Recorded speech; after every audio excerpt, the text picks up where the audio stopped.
ಶಿರಾ ತಾಲೂಕು ದ್ವಾರಾಳು ಸೇತುವೆ ಮೇಲೆ tyre puncture ಆಗಿ ನಿಂತಿದ್ದ ಲಾರಿಗೆ ಮಧ್ಯಾಹ್ನ ಸುಮಾರು 12:15 ವೇಳೆಗೆ ಶಿಡ್ಲಘಟ್ಟದಿಂದ ಚಿತ್ರದುರ್ಗಕ್ಕೆ ಹೋಗುತ್ತಿದ್ದ ಕೆಎಸ್ಆರ್ಟಿಸಿ ಬಸ್ ಡಿಕ್ಕಿ ಹೊಡೆದ ಪರಿಣಾಮ ಚಾಲಕ ಹಾಗೂ ಮಹಿಳೆ ಸಾವನ್ನಪ್ಪಿರುತ್ತಾರೆ. 13ರಿಂದ 15 ಪ್ರಯಾಣಿಕರು ಗಂಭೀರವಾಗಿ ಗಾಯಗೊಂಡಿದ್ದು, ಉಳಿದವರಿಗೆ ಸಣ್ಣಪುಟ್ಟ ಗಾಯಗಳಾಗಿವೆ. ಗಂಭೀರ ಗಾಯಗೊಂಡವರನ್ನು ತುಮಕೂರು ಜಿಲ್ಲಾ ಆಸ್ಪತ್ರೆಗೆ ಹೆಚ್ಚಿನ ಚಿಕಿತ್ಸೆಗೆ ಸೇರಿಸಲಾಗಿತ್ತು. ಅವರಲ್ಲಿ ಚಾಲಕ ಶ್ರೀಕಾಂತ್ ಹಾಗೂ ಇನ್ನೋರ್ವ ಮಹಿಳೆ ಚಿಕಿತ್ಸೆ ಫಲಕಾರಿಯಾಗದೆ ಸಾವನ್ನಪ್ಪಿರುತ್ತಾರೆ. ಬಸ್ಸಿನಲ್ಲಿ ಒಟ್ಟು 36 ಪ್ರಯಾಣಿಕರು ಪ್ರಯಾಣ ಮಾಡುತ್ತಿದ್ದರು ಎಂದು ತಿಳಿದುಬಂದಿದೆ. ಅಪಘಾತ ಸಂಭವಿಸಿದ ಕೂಡಲೇ ನೆರವಿಗೆ ಧಾವಿಸಿದ ಗ್ರಾಮಸ್ಥರು ಹಾಗೂ ಪೊಲೀಸರು ಗಾಯಾಳುಗಳನ್ನು ರಕ್ಷಿಸಿ ಶಿರಾ ಆಸ್ಪತ್ರೆಗೆ ಕಳುಹಿಸಿಕೊಟ್ಟರು. ಅಪಘಾತದ ಸ್ಥಳಕ್ಕೆ ಹಾಗೂ ಶಿರಾ ಸರ್ಕಾರಿ ಆಸ್ಪತ್ರೆಯ ತುರ್ತು ನಿಗಾ ಘಟಕಕ್ಕೆ ಧಾವಿಸಿದ ಮಾಜಿ ಶಾಸಕ ರಾಜೇಶ್ ಗೌಡ, ವಿಧಾನ ಪರಿಷತ್ ಶಾಸಕ ಚಿದಾನಂದ ಎಂ ಗೌಡ, ಬಿಜೆಪಿ ಮುಖಂಡ ಬಿಕೆ ಮಂಜುನಾಥ್ ಗಾಯಾಳುಗಳನ್ನು ಆಸ್ಪತ್ರೆಗೆ ಸೇರಿಸಲು ನೆರವಾದರು. ಖಾಸಗಿ ಆಂಬ್ಯುಲೆನ್ಸ್ನವರು ಕೂಡ ಗಾಯಾಳುಗಳನ್ನು ತುಮಕೂರಿನ ಆಸ್ಪತ್ರೆಗೆ ಸೇರಿಸಲು ನೇರವಾಗಿ ಮಾನವೀಯತೆ ಮೆರೆದರು.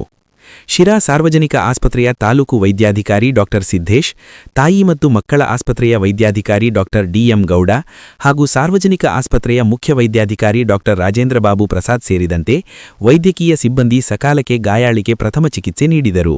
ನಮ್ಮ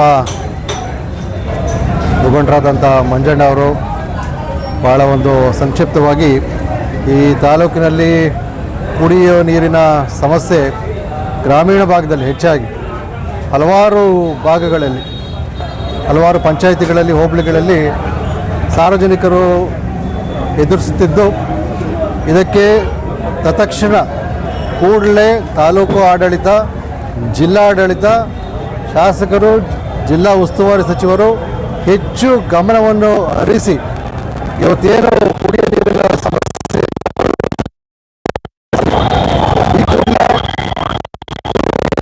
ಕೊಡಬೇಕು, ಕೊಳೆ ತೆಗೆಯುವ ಮೂಲಕ ಕೊಳೆಯ ಬಾವಿ ಫೇಲ್ ಆದರೆ ಒಮ್ಮೆ ಪರ್ಯಾಯ ವ್ಯವಸ್ಥೆ ಟ್ಯಾಂಕರ್ ಮೂಲಕ ನೀರನ್ನು, ಕುಡಿಯುವ ನೀರಿನ ವ್ಯವಸ್ಥೆಯನ್ನು ಈಗೇನು ಮಂಜಣ್ಣ ಅವರು ಗ್ರಾಮಗಳನ್ನು ಹೇಳಿದರು, ಅವ್ರು ಗೌಡಗೆರೆ ಹೋಬಳಿನಲ್ಲಿ ಹೊನ್ನೇನಹಳ್ಳಿ, ಕುಂಬಾರಹಳ್ಳಿ ಅಂತಕ್ಕಂಥ ಜೊತೆಯಲ್ಲಿ ಹಲವಾರು ಗ್ರಾಮಗಳಲ್ಲಿ ಇದೇ ಸಮಸ್ಯೆ ಇರ್ತಕ್ಕಂಥದ್ದು.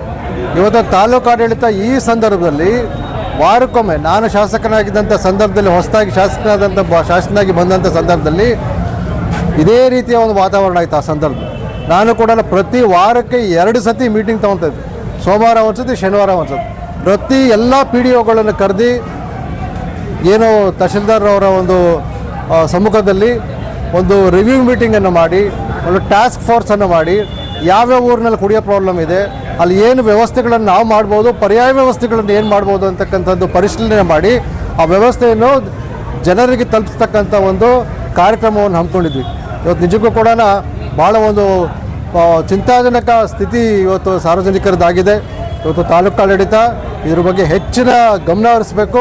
ಮಾನ್ಯ ತಹಶೀಲ್ದಾರ್ ಈ ಕೂಡಲೇ ಮೀಟಿಂಗ್ ಕರೆದು, ರಿವ್ಯೂ ಮೀಟಿಂಗ್ ಕರೆದು ಒಂದು ಟಾಸ್ಕ್ ಫೋರ್ಸ್, ಮಳೆ ಬರೋವರೆಗೂ ಒಂದು ಟಾಸ್ಕ್ ಫೋರ್ಸ್ ರಚನೆ ಮಾಡಿ ಕುಡಿಯೋ ನೀರಿನ ಸಮಸ್ಯೆಯಿಂದ ಏನು ಬಳಲ್ತಿದ್ದಾರೆ ಸಾರ್ವಜನಿಕರು, ಅವ್ರಿಗೆ ಒಂದು ವ್ಯವಸ್ಥೆಯನ್ನು, ಕುಡಿಯೋ ನೀರಿನ ವ್ಯವಸ್ಥೆಯನ್ನು ಒದಗಿಸ್ಕೊಡ್ಬೇಕು ಈ ಕೂಡಲೇ ಅಂತ ಹೇಳಿಬಿಟ್ಟು ಈ ಸಂದರ್ಭದಲ್ಲಿ ಹೇಳಲು ಬಯಸ್ತಾರೆ. ನಮ್ಮ ಮಾರಣ್ಣ ಅವರು ಇದ್ದಾರೆ, ಅವರು ಕೂಡ ಗ್ರಾಮೀಣ ಭಾಗ ಗೌಡಗೆರೆ ಹೋಬಳಿಯಿಂದ ಬರ್ತಕ್ಕಂಥವ್ರು, ಅವರು ಕೂಡ ಹೇಳ್ತಾ ಇದ್ರು ಭಾಳಷ್ಟು ಕಡೆ ಕುಡಿಯೋ ನೀರಿನ ಸಮಸ್ಯೆ ಸಾರ್ವಜನಿಕರು ಎದುರಿಸ್ತಾ ಇದ್ದಾರೆ ಅಂತ ಹೇಳಿಬಿಟ್ಟು.